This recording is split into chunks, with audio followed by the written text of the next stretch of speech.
ॐ नमः सिद्धेभ्यः जं जस्य जम्मिदेशे येन विहाणेन तम्मिकालं मे नादं जिनेयदं जं वं वा अहवमर्नं वा तं तत्सतम्मिदेशे तेन विहाणेन तम्मिकालं मे कोशकदिवारेदुम् इन्दो वातः जिनेन्दो वा।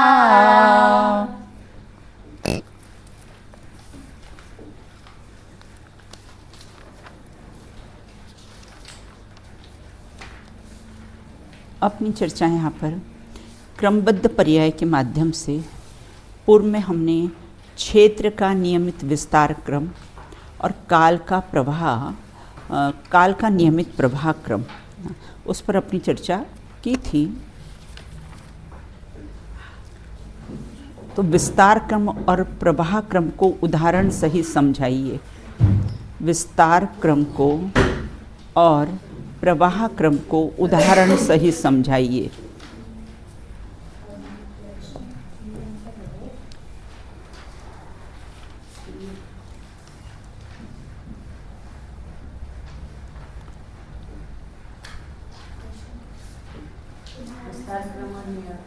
हाँ चलो बताओ बेटा।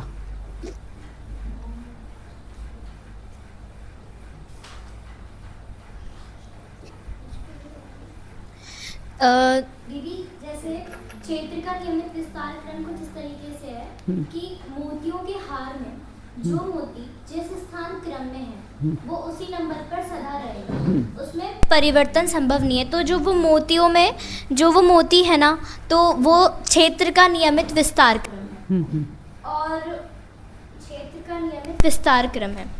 और जो काल का नियमित विस्तार क्रम है वो कुछ इस तरीके से है कि झूलते हुए हार में मोतियों के प्रकट होने का जो काल है वो नियमित है।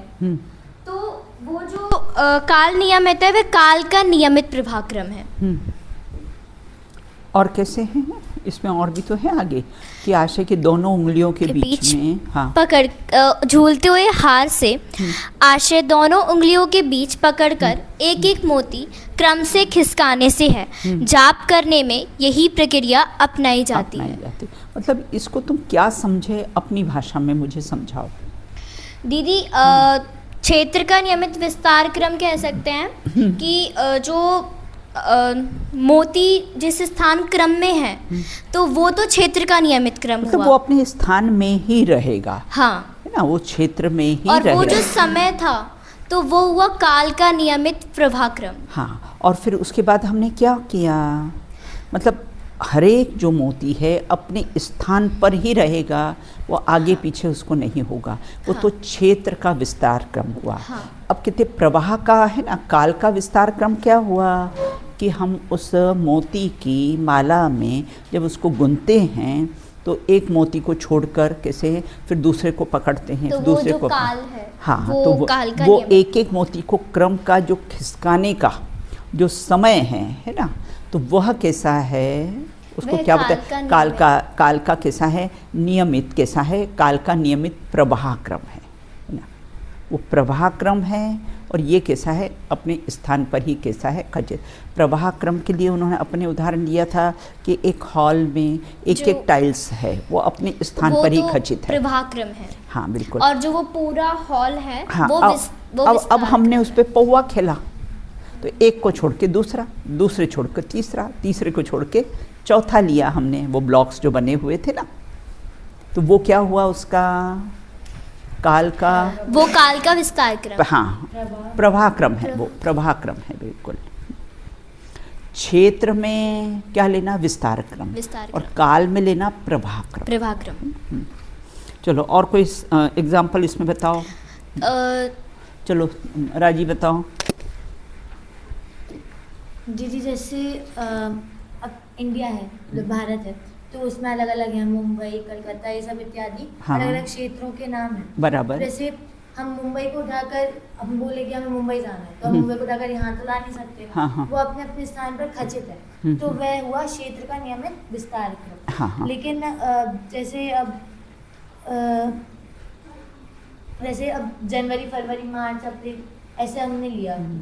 नहीं, अब जैसे हम क्षेत्र पे ही घटाए ना, मुंबई आ गया, हाँ। कलकत्ता चला जैसे गया, हम ट्रेन से जा हाँ, रहे हैं, हाँ, हाँ। तो फिर अगर हमें मुंबई जाना है तो मुंबई के पहले कोई स्टेशन है, तो हाँ, हाँ। वो स्टेशन गया और हाँ। वो उसका जाना वह हाँ, हाँ। मुंबई आया तो उसका उत्पाद, और लेकिन वो अपने स्थान पर जो खचित है, बदलते हुए भी जो द्रव्य है, बराबर, बिल्कुल, है ना। तो उसमें कैसा है, द्रव्य में क्या लिया है, बदलते हुए जो स्थिर रहे वो द्रव्य। द्रव्य की परिभाषा क्या ली है, जो बदलते हुए स्थिर रहता है उसे क्या कहते हैं, द्रव्य कहते हैं, बिल्कुल।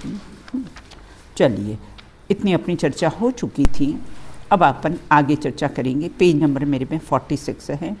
अब इसमें हेतुद्वय की चर्चा आई थी कि कार्य की उत्पत्ति में हेतुद्वय से किस प्रकार से होती है, किसी भी कार्य की उत्पत्ति हेतुद्वय से किस प्रकार से होती है। हाँ, बताओ बेटा। हाँ, कार्य की उत्पत्ति हेतुद्वय से कैसी होती है। ये है ना, इसका जो उपादान निमित्त को हेतुद्वय कहा है ना। उपादान और निमित्त को कैसा है, हेतुद्वय कहा है। हेतुद्वय से उत्पन्न होने वाला कार्य है उसका लिंग। लिंग मतलब उसका कैसा चिन्ह और हेतु है, बिल्कुल, है ना। अब देखो, अब उसको ही अपन कैसे समझते हैं। अलंग शक्तिर भवितव्यतेयम, क्या शब्द आया है, अलंग शक्तिर भवितव्यतेयम ना। अलंग मतलब जिसको कैसा है, लांघा नहीं जा सकता है, जिसका उल्लंघन नहीं किया जा सकता है, बिल्कुल। अब आगे कहते हैं कि भवितव्य की शक्ति अलंग है। भवितव्य मतलब होनहार, है ना, मतलब उसकी शक्ति कैसी है, अलंग है। अलंग मतलब अब उस होनहार को टाला नहीं जा सकता है, बिल्कुल, है ना। जैसे अपने तो बहुत सारे उदाहरण आते ना, बहुत सारे उदाहरण आते कि वो समय को कैसा है, टाल नहीं सकते। अब जैसे महावीर भगवान का जो निर्वाण हुआ था ना, वो अमावस्या के दिन हुआ। तो लौकिक में अमावस्या का दिन कैसा माना जाता है, अशुभ माना जाता है कि अमावस्या का दिन मतलब अशुभ है। लेकिन भगवान महावीर का निर्वाण कैसा है, वो अमावस्या के दिन हुआ था। अब उसको लांघा नहीं जा सकता है। लांघा नहीं जा सकता मतलब बदला नहीं जा सकता है। लांघा नहीं जा सकता मतलब क्या है, उसको बदला नहीं जा सकते हैं। देखिए, अब कहते हैं ये समझा, अलंग शक्तिर भवितव्यतेयम। भवितव्य अर्थात होने योग्य कार्य, होनहार। भवितव्य किसे, वही कार्य होने योग्य है या कैसा है, होनहार है। उसकी शक्ति कैसी है, अलंग है। अर्थात जो कार्य होना है उसे कोई टाल नहीं सकता, उल्लंघन नहीं कर सकता है। इंदोवा जिनिंदोवा, है ना, वो लाइन लगा देना उसमें, इंदोवा जिनिंदोवा। टीवी पर दिखाए जाने में प्रसिद्ध ऐतिहासिक नाटक महाभारत में किसी पात्र को विधुर से यह कहते हुए दिखाया गया है कि होनी को अनहोनी नहीं किया जा सकता। विदुर जी ना, क्या कहा, होनी को अनहोनी नहीं किया जा सकता। विदुर थे ना, विदुर, वो बहुत कम बोलते थे, विदुर चाचा।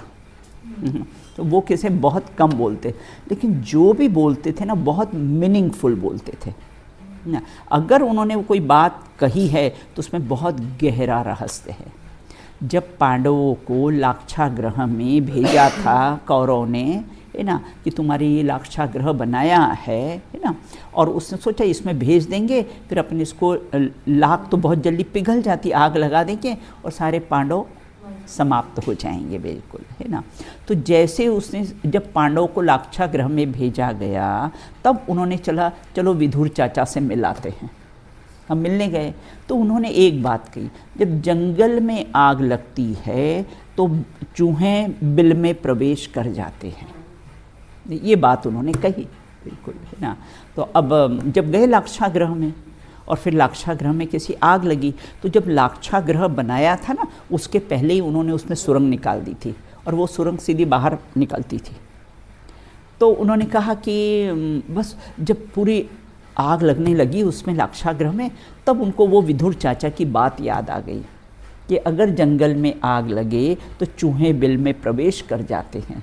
उन्होंने कोई ना कोई बिल होगा यहाँ पर, है ना, कोई सुरंग होगी, और ढूंढी और फिर उससे बाहर निकल गए। तो पांडव को लगा कि सारे कौरव को लगा कि सारे पांडव कैसे समाप्त हो गए। तो यहाँ ये कहते हैं, उन्होंने कहा होनी को अनहोनी, अपने यहाँ तो भजन भी है, होनी अनहोनी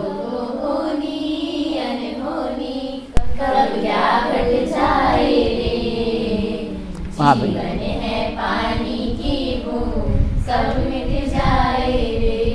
ये देखो महाविक्रम बध की सिद्धि की है ना, कि होनी को अनहोनी कभी कर सकते नहीं, उसको टाल सकते नहीं हैं। बिल्कुल इस प्रकार से तथाकथित धार्मिक कार्यक्रमों में भी अनेक बार यह बताया गया है कि ब्रह्मा विष्णु महेश आदि षष्ठी नियताम शक्ति की विधि के विधान के अनुसार कार्य करने को विवश कर सकता है। बिल्कुल, है ना।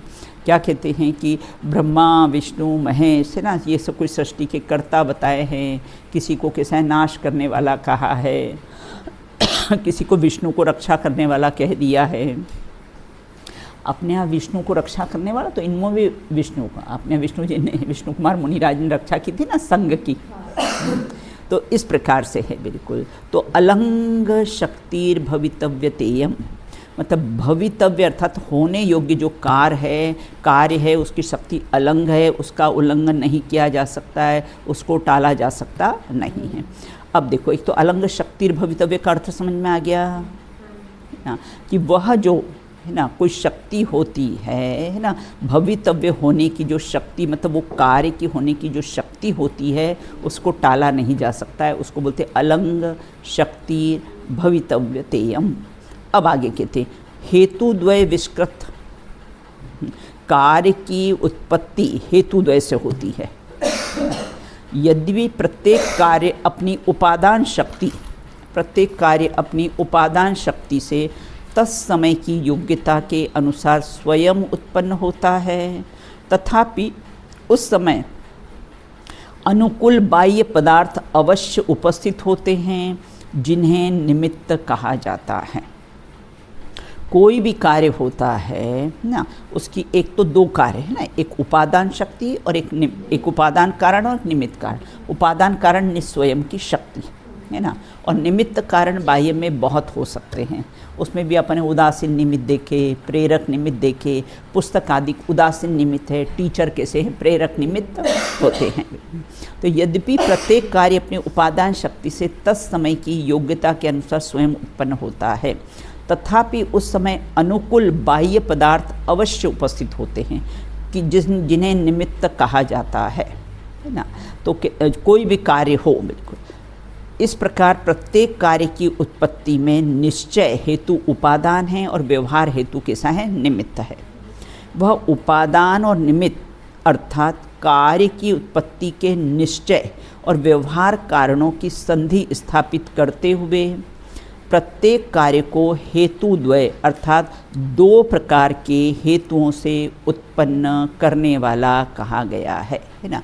कोई भी कार्य हो तो उसमें दो हेतु होते, एक निमित्त कारण और एक उपादान कारण। बिल्कुल, और उपादान कारण सिर्फ उपस्थित रहता है ना, निमित्त कारण सिर्फ कैसा है, उपस्थित रहता है बस। बिल्कुल, उसका नाम चश्मदीद गवाह। हाँ, तीसरा शब्द है कार्यलिंगा, अलंग शक्ति हेतुद्वय विष्कृत। हेतुद्वय विष्कृत में क्या लिया है कि कोई भी कार्य होने में दो हेतु होते हैं, एक निमित्त कारण और एक उपादान कारण। बिल्कुल ना, कार्यलिंगा यह एक सामासिक शब्द है। इसका अर्थ होता है कि कार्य है लिंग, लिंग मतलब चिन्ह है ना, कार्य है लिंग अर्थात चिन्ह है जिसका, कोई भी कार्य करने का कैसा है, एक चिन्ह होता है। यह भवितव्यता का विशेषण है, इसलिए लिंग शब्दों को यहाँ पर स्त्रीलिंग में रखा गया है। या लिंग से क्या आशय है? प्रत्येक कार्य, हाँ चिन्ह अपन भी बोलते हैं भाई, लिंग चिन्ह से अपन पे भाई जैसे ही जन्म होता है बालक का, हम किससे पहचानते हैं कि ये लड़का है कि लड़की है? किससे पहचाना जाता है? चिन्ह से पहचाना जाता है कि ये लड़का है कि लड़की है। प्रत्येक कार्य हेतुद्वय से उत्पन्न होता है ना। उपाद हेतुद्वय मतलब वही निमित्त और उपादान, और वह कार्य भवितव्यता का लिंग, भविता मतलब होने योग्य कार्य, अर्थात वो कैसा ज्ञापक हेतु है। वह ज्ञापक हेतु है, ये कार्य को ज्ञापक मतलब बताने वाला है ना। यहाँ कार्य को भवितव्यता का ज्ञापक हेतु कहा गया। कोई भी कार्य होता है ना, जैसे कोई कार्य हुआ ना, जैसे सूर्य उदित हुआ, ये कार्य हुआ बिल्कुल। अब वो कार्य को बताने वाला कौन है? बोले प्रकाश। तो वह उसको कैसा है? ज्ञापक हेतु है, वह उसको बताने वाला ज्ञापक हेतु है। अपन कहीं जगह जा रहे हैं, आप लोग आत्मार्थी ट्रस्ट में आते हो है ना, बाहर वो बोर्ड आपको दिख जाता है कि यह आत्मार्थी ट्रस्ट है, तो वह उसको कैसा है? ज्ञापक हेतु, मतलब वो कैसे बताने वाला है, इस आत्मार्थी ट्रस्ट को कैसा है? बताने वाला है। तो वो ज्ञापक या हेतु कहा गया है। इसमें बहुत गंभीर रहस्य है। ज्ञापक मतलब ज्ञान कराने के अर्थ में भी होता है। तो इस प्रकार यहाँ ये कहते हैं, हाँ, हेतु शब्द उत्पत्ति के कारणों के अर्थ में भी होता है। किस कारण से उत्पन्न हुआ है ना, उसके लिए भी कैसा है? हेतु शब्द का प्रयोग किया जाता है। परंतु न्याय शास्त्र में हेतु शब्द का प्रयोग ज्ञापक अर्थात ज्ञान कराने वाले के अर्थ में होता है। हेतु द्वय से उत्पन्न होने वाला कार्य, इस वाक्यांश में हेतु शब्द उपादान और निमित्त कारणों के अर्थ में लिया है, क्योंकि दो ही हेतु होते हैं। हेतु मतलब कारण, उपादान कारण और निमित्त कारण।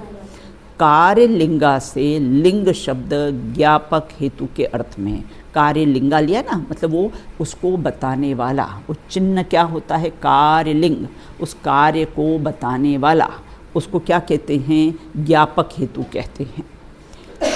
अनुमान प्रमाण के प्रकरण में हेतु को साध्य की सिद्धि करने वाला अर्थात ज्ञान कराने वाला कहा गया है।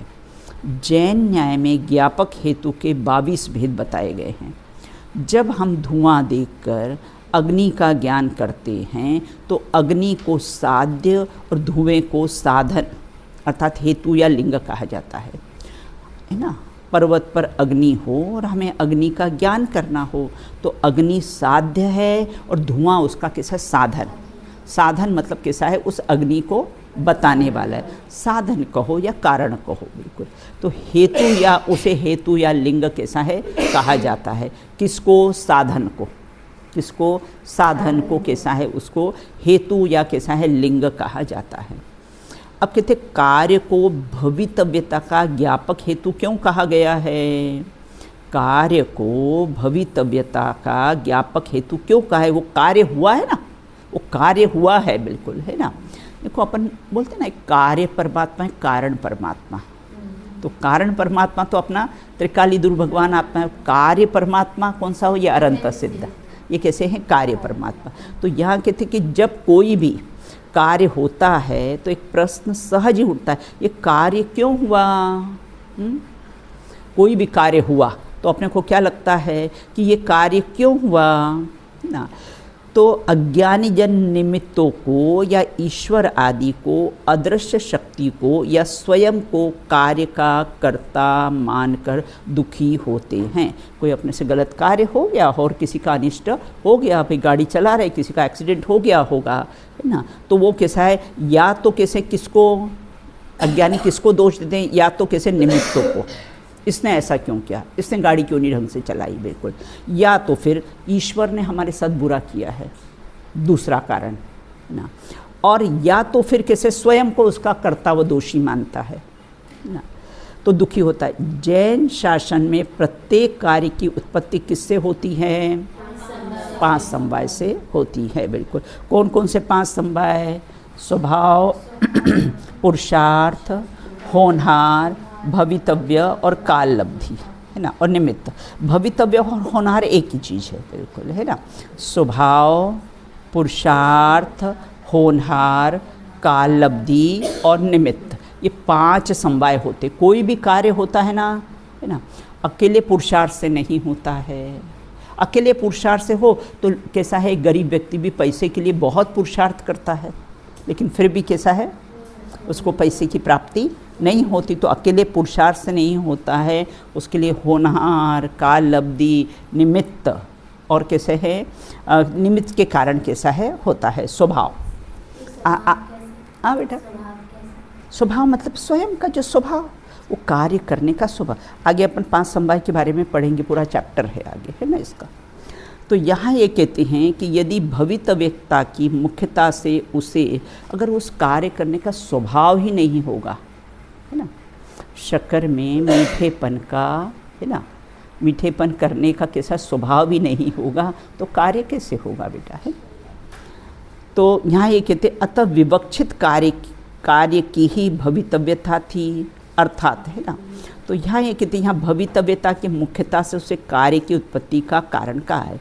किसी कार्य की भवितव्यता अर्थात वह होना है या नहीं होना है, ये कौन जानता है, बोले सर्वज्ञ जानते हैं, हम तो नहीं जानते हैं। और विवक्षित कार्य की, विवक्षित किसको कहते हैं, हाँ, वक्तुर इच्छा विवक्षा, वक्ता जो कहना चाहता है उसको बोलते हैं विवक्षा। अतः विवक्षित कार्य की ही भवितव्यता थी, अर्थात यहाँ होना था, ऐसा कहा जाएगा। तब यह प्रश्न सहज उपस्थित होता है कि यह आपने कैसा जाना कि यह ही होना था। तब यह कहा जाएगा कि जो कार्य हुआ है ना, वही तो उसका प्रमाण है।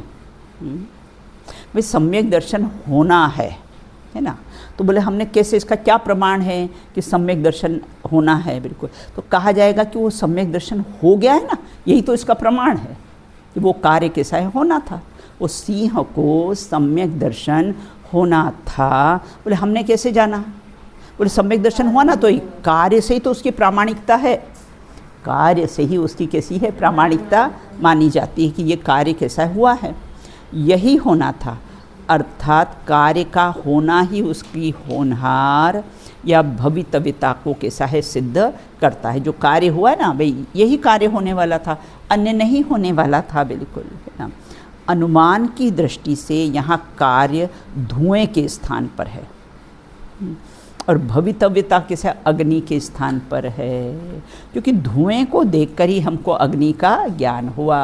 भाई वहाँ अग्नि आपने कैसे जाना, बोले वो कार्य हो रहा है ना, वो धुआं उठ रहा है ना वहाँ से, इसलिए हमने जान लिया कि कैसे वहाँ पर अग्नि है, बिल्कुल। उक्त स्पष्टीकरण की निम्न घटना पर घटित करके कैसा है, अच्छी तरह से समझाया जा सकता है।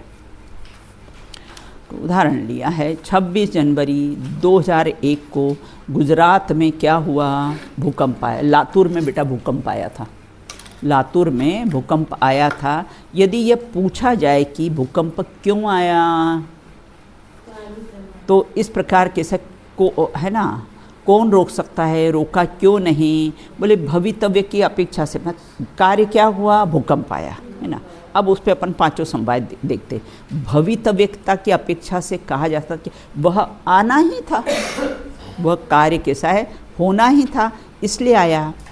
फिर पुनः प्रश्न किया कि आप तो सर्वज्ञ नहीं हो, फिर आपने कैसे जान लिया कि यही होना था, बोले भूकंप आना ही था। तो इस प्रश्न का उत्तर आचार्य समंत भद्र ने कार्य लिंग कह के, कि जो कार्य हुआ है ना, उससे सिद्ध हुआ है कि वो होना था। भूकंप आया, है ना, भूकंप आया, बोले आपने कैसे जाना, बोले ये कार्य हुआ ना, भूकंप आ गया ना, तो इसलिए हमने जाना कि यही भूकंप आना ही था, बिल्कुल। भूकंप का होना स्वयं ही कह रहा है कि उसे आना ही था। होनहार का भूकंप होने से बड़ा प्रमाण और क्या, जो कार्य हुआ वही तो सबसे बड़ा प्रमाण है, और क्या हो सकता है, बिल्कुल, है ना। बोले बारिश क्यों हुई, बोले हो रही ना ये यही तो प्रमाण है उसका कि बारिश ही होनी थी इस समय, यही इसका कैसा है, प्रमाण है, बिल्कुल। इस प्रकार भूकंप रूपी धुआं उसकी भवितव्यता रूपी अग्नि का क्या है, ज्ञापक हेतु, अर्थात कैसा है, बताने वाला है। वो धुआं कैसा है, अग्नि को बताने वाला है बिल्कुल, अर्थात वो लिंग है, चिन्ह है। होनी मतलब कार्य की होनार, भवितव्यता का कैसा है, ज्ञापक है। कार्य ही तो बताता है कि यही कार्य होना था, बिल्कुल दूसरा और कैसा है, होना नहीं था। यहाँ ध्यान देने योग्य बात ये है कि भवितव्यता कार्य का उत्पादक कारण है। उस शांतिनाथ चक्रवर्ती को है ना वैराग्य आना था और मिरर में देखने के लिए गए। 75वें 1000वां जन्मदिन था चक्रवर्ती का, 75वें 1000वां जन्मदिन था बिल्कुल, है ना। और सब पूरी नगरी को दुल्हन की तरह सजाया। सब राजा लोग अपने अपने नगर से भेंट लेकर सब रवाना हो गए। ये भी बहुत अच्छे सज धज के तैयार हो गए चक्रवर्ती, और गए मिरर में देखने के लिए। अब सजने के बाद तो मिरर में देखने की स्वाभाविक इच्छा होती है, इस एंगल से, इस एंगल से, है ना। तो देखने के लिए गए वहाँ पर। देखा तो उसमें 2 रूप दिख गए, है ना। एक वर्तमान के चक्रवर्ती का और दूसरा मुनि दीक्षा। बोले ये दो क्या हो गया, ये 2 रूप कहाँ से दिख रहे हैं, है ना। बस उसके बाद उनको लगा कि अरे बस वैराग्य आ गया, बंद करो सब तैयारियां, हम तो अब दीक्षा ले रहे हैं। तो इस प्रकार यहाँ ये कहते हैं कि वह चक्रवर्ती का वैराग्य है ना, वो कार्य का उसका कैसा है, उत्पादक कारण है, जबकि कोई भवितव्यता का ज्ञापक कारण अर्थात हेतु है। धुएं से अग्नि उत्पन्न नहीं होती, धुआं अग्नि को उत्पन्न करता है। धुआं तो अग्नि को ज्ञापक है, बताता है। धुआं अग्नि उत्पन्न करता है क्या, नहीं करता है। वो तो सिर्फ अग्नि को कैसा है, बताने वाला है। वो माइल स्टोन जो लगा है वहाँ पर, बोर्ड लगा है, वह आत्मार्थी ट्रस्ट को उत्पन्न नहीं करता। वो मात्र आत्मार्थी ट्रस्ट को कैसा है, बताने वाला है बिल्कुल, परंतु उसका ज्ञान होता है। जबकि अग्नि जलाने पर धुआं उत्पन्न हो सकता है, अग्नि के बिना धुआं होता नहीं है। सूर्य की किरणें सूर्य को उत्पन्न नहीं करती है, मात्र वो सूर्य को बताती है। लहरें समुद्र को उत्पन्न नहीं करती है, समुद्र की ज्ञापक हेतु है, वो समुद्र को कैसी है, बताने वाली है। यह निरीह संसारी प्राणी भवितव्य के बिना अनेक सहकारी कारणों को मिलाकर भी कार्य संपन्न करने में समर्थ नहीं होता। सब सारे कारण मिलाता है बिल्कुल। नेमिनाथ भगवान की विवाह के सारे कारण मिल गए थे ना, सब पूरी तैयारी, दुल्हन भी तैयार और इधर बारात भी निकल गई, सारे कारण कैसे है, मिल गए थे। लेकिन फिर भी सारे कारण मिल जाते हैं, फिर भी वो कार्य को संपन्न करने में समर्थ नहीं होते हैं, क्योंकि उस कार्य की काल लब्धि नहीं थी। वो विवाह होने की कैसी है, काल लब्धि नहीं थी बिल्कुल। इस कथन में सहकारी कारणों से आशय बाह्य निमित्तों से हैं। वस्तुतः अज्ञानी जीव बाह्य निमित्त मिलाने का विकल्प करता है। अज्ञानी जीव क्या करता है, सब में निमित्तों को मिला लूँ बिल्कुल ना, फिर कैसा है, कार्य कैसा है, हो जाएगा बिल्कुल, है ना। बहुत सब बातचीत भी कर ली, सगाई भी हो गई, लेना देना भी हो गया, सारे कारणों को कैसा है, मिला लेता है, फिर भी सगाई टूट जाती है। यदि योग्यता के अनुसार उन निमित्तों को का संयोग हो जाए तो, है ना। कितने रामचंद्र ने कितने रामचंद्र ने कितने मिलाए, सीता के लिए चल भी दिए, चलो सीता हो गया, अग्नि परीक्षा है, तुम बिल्कुल निर्दोष हो, ये हो, लेकिन ना जान लियो संसार बस हमने कैसा है, हमको कछु भय ना रे, जान लियो संसार। हमने देख लिया कैसा संसार स्वार्थ है बिल्कुल, है ना। इसलिए कैसा है, और इतना बोले उस ऐसा लिखा है कि उसने उस समय रामचंद्र की चरणों में अपने केशलोच करके बाल सब फेंक दिए, है ना। और रामचंद्र जी मूर्छित हो गए तो पलट के उनकी तरफ देखा भी नहीं। कहाँ तो उनके साथ 14 वर्ष का वनवास में चली गई, और यहाँ हुआ इतना वैराग्य कि पलट के उनको देखा भी नहीं है, बिल्कुल। तो और पृथ्वीमती माता जी के समक्ष जाके आर्य का दीक्षा ले ली। ये अन्य मत में क्या मानते हैं बेटा? हाँ, पृथ्वी फट गई और उसमें समा गई। अपने उल्लेख है कि पृथ्वीमती माता जी के कैसे समक्ष जाकर उसने आर्य का दीक्षा ले ली। कुछ का कुछ मन से ये लोग सब लगा लेते हैं अपना।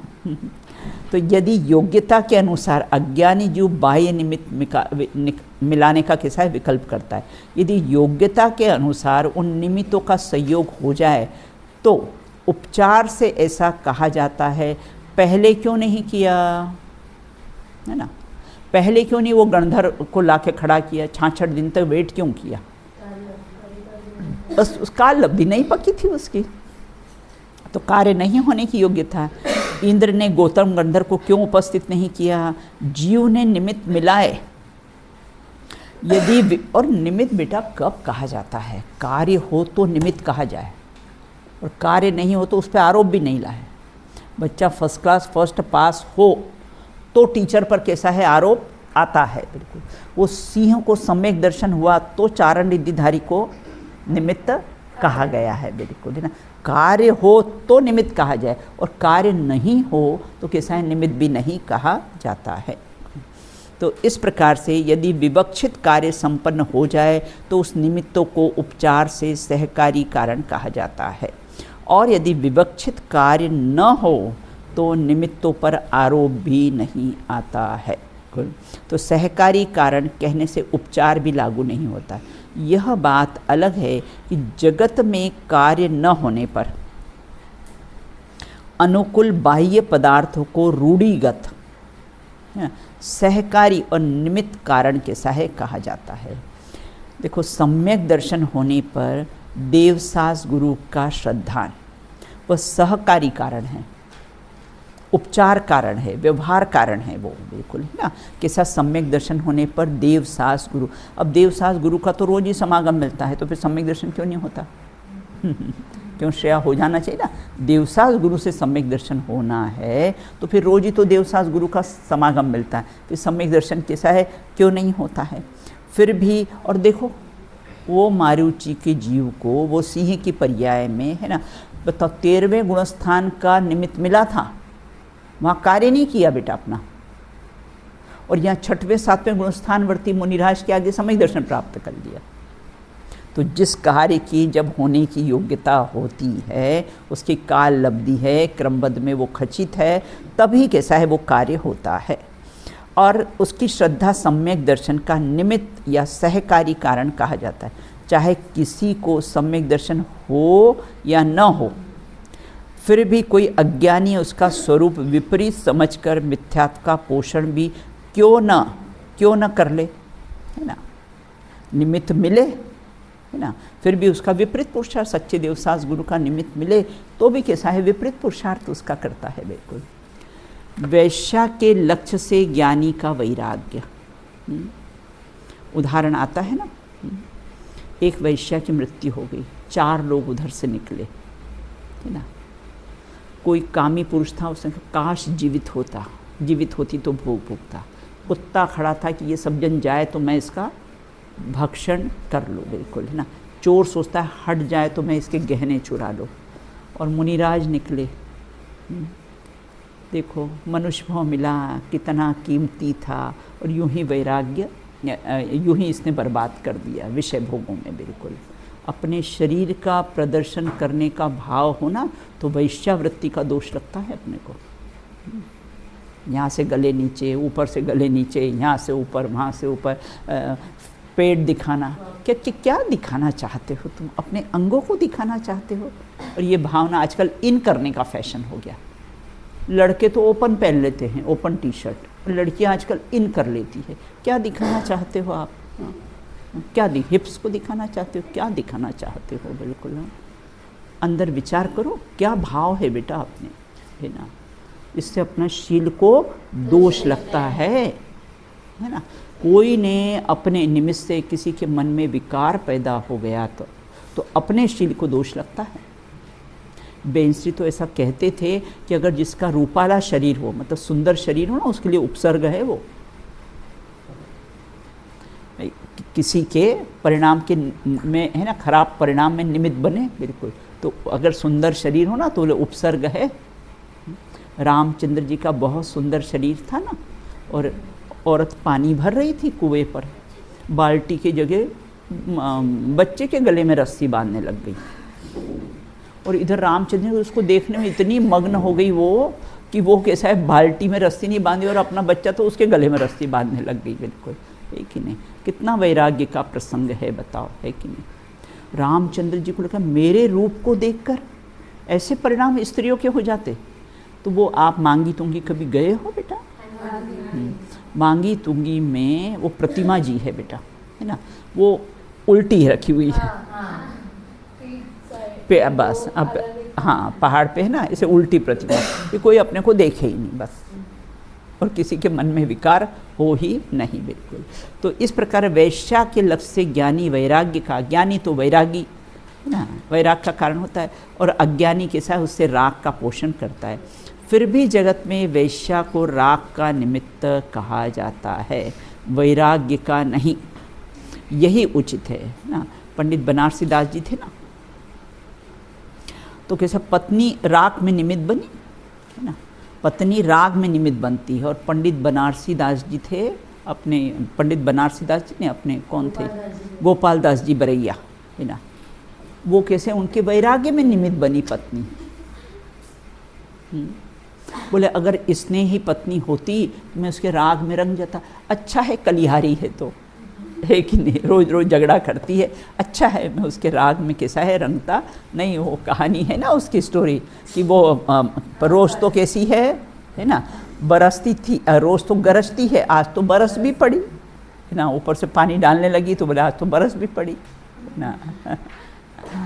और पंडित जी क्या थी ना, ये हुक्का पीने की आदत थी उसको, पत्नी को। तो प्रवचन कर रहे थे, दमदमाती आई, मेरा हुक्का नहीं भरा। पंडित जी ने बंद करी, घर गए, हुक्का भर के आके वापस पढ़े। अच्छा पंडित जी इतने डरपोक है, पत्नी से इतना डरते हैं?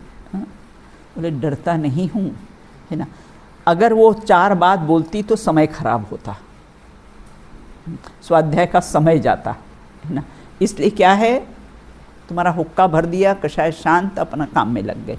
ज्ञानियों की ऐसी प्रवृत्ति होती, वो उलझते नहीं हैं किसी से, बेकार की बातों में कैसे उलझते नहीं हैं। बिल्कुल। तो इस प्रकार से पद्मनंदी पंचविस्तिका के अध्याय 3 के और 53वें छंद में भवितव्य वह करती है जो उसे रूठता है, ऐसा कहकर सज्जनों को मोह राग द्वेष के त्याग करने की कैसी है प्रेरणा दी है। पंडित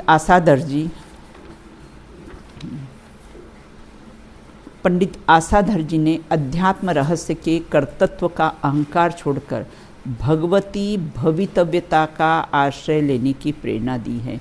यहाँ भगवती विशेषण उसकी महानता का सूचक है, महानता को बताता है। अब कहते कार्य की उत्पत्ति सर्वज्ञ के ज्ञान के अनुसार होती है कि भवितव्यता के अनुसार होती है, आप ये बता दो। प्रश्न समझ में आया? कार्य की उत्पत्ति सर्वज्ञ के ज्ञान में जो आया है उसके अनुसार होती है, या होनहार होती है तो उसके अनुसार होती है? बिल्कुल।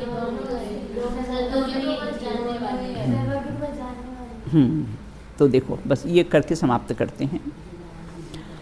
पंडित जुगल किशोर जी मुख्तार के अनुसार कार्य की उत्पत्ति सर्वज्ञ के ज्ञान के अनुसार होगी, इस कथन में तो कोई विरोध किसी को भी नहीं है कि जो जो देखी वीतराग ने सो सो होसी वीरा रे, अनहोनी नहीं होत रे, काहे होत अधीरा रे। वे लिखते हैं कि सर्वज्ञ भगवान भवितव्यता के अनुसार होने वाले कार्य के साथ उनके सभी कारणों को भी जानते हैं। अभी ये सिंह को सम्यक दर्शन होने वाला है ना, ये कार्य होने वाला, तो उसके कारणों को भी जानते कि अभी चारण निधिधारी मुनिराज आएंगे और उनको उपदेश देंगे, और उपदेश के कारण कैसा है, इसको सम्यक दर्शन की प्राप्ति हो जाएगी।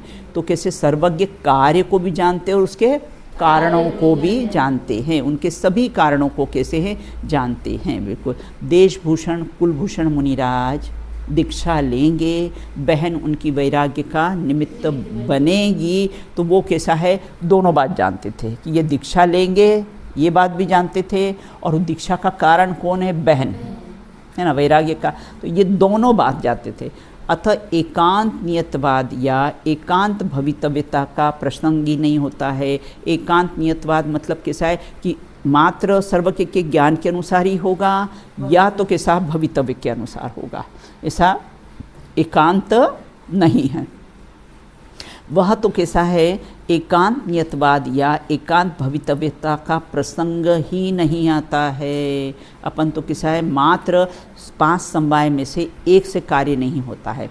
5 समवाय में काल भेद नहीं है, एक साथ ही कैसा है 5 समवाय उत्पन्न होते हैं, मात्र एक समवाय से कार्य होता नहीं है। जिस समय उनको सम्यक दर्शन होना था तो उसने भेद ज्ञान का पुरुषार्थ किया सिंह ने, है ना, और उसकी कैसी वही काल लब्धि थी, निमित्त भी वही थे, स्वभाव तो मौजूद था ही, और भवितव्यता भी उसकी वैसी। तो मतलब कार्य की उत्पत्ति में 5 समवाय कैसे है उपस्थित रहते हैं, बिल्कुल ना। शेष चर्चा अपन कैसी है बाद में करेंगे।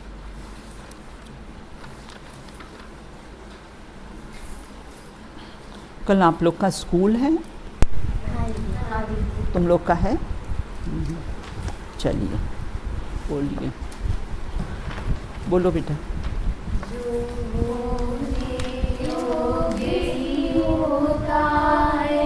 जब वस्तु स्वयं ही बदलती है तो तू क्यों रोता गाता है, तू फिक्र सोच क्यों करता है, जो होना है सो होता है, वह अपनी ताकत खोता है, चेष्टाएं थक कर रह जाती, पर जो होना है होता है, तो तू क्यों रोता गाता है, जो होना है सो होता है।